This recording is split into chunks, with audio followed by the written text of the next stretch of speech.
എൻ്റെ അച്ഛനുള്ള ആദരവായിട്ട് കോഴിക്കോട് പ്രോവിഡൻസ് കോളേജിൽ ഈ ഓഗസ്റ്റ് 9 നടത്താൻ പോകുന്ന ഇല്യൂഷൻ ടു ഇൻസ്പിറേഷൻ എന്ന പരിപാടിയുടെ അറിയിപ്പ് ഞാൻ പോസ്റ്റ് ചെയ്തപ്പോൾ കോഴിക്കോട് ആശീർവാദ് ഓഡിറ്റോറിയത്തിൽ ബാങ്ക്മെൻസ് ക്ലബിന് വേണ്ടിയിട്ട് നടത്തിയ പരിപാടിയുടെ ഒരു പോസ്റ്ററും ഒപ്പം ഒരു കുറിപ്പും അന്ന് ക്ലബിൻ്റെ ഭാരവാഹിയായ ജെയിംസ് എനിക്ക് അയച്ചു തന്നു.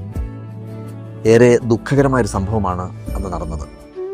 ക്ലബിൻ്റെ ജനറൽ സെക്രട്ടറിയായ അബ്ദുൾ അസീസിൻ്റെ അപ്രതീക്ഷിത മരണം. അവസാന ജാലവിധി അവതരിപ്പിക്കുന്നതിന് മുമ്പ് നന്ദി പറയാൻ വേണ്ടിയിട്ട് അദ്ദേഹത്തെ ഞാൻ വേദിയിലേക്ക് ക്ഷണിച്ചതാണ്. ആളുകൾക്കിടയിലൂടെ അദ്ദേഹം വേദിയിലേക്ക് ഇങ്ങനെ നടന്നു വരുന്നതിനിടയിൽ കുഴഞ്ഞു വീണു. ഉടനെ കുറേ ആളുകൾ അദ്ദേഹത്തെ താങ്ങിയെടുത്ത് കൊണ്ടുപോകുന്ന കണ്ടു. രാവിലെ മുതൽ ആ ഷോ തുടങ്ങുന്നത് വരെ എൻ്റെ ഒപ്പം എല്ലാത്തിനും നിന്ന ആളാണ്. ഒരു നന്ദി വാക്ക് പോലും പറയുന്നതിന് മുമ്പ് അവിടെ തളർന്നു വീണത്. പരിപാടി കഴിഞ്ഞ് ബേബി മെമ്മോറിയൽ ആശുപത്രിയിലേക്ക് ഞാൻ ഓടി ചെല്ലുമ്പോഴേക്കും എല്ലാം കഴിഞ്ഞിരുന്നു. ഇങ്ങനെ ഓർത്തെടുത്താൽ എൻ്റെ പ്രൊഫഷണൽ മാജിക്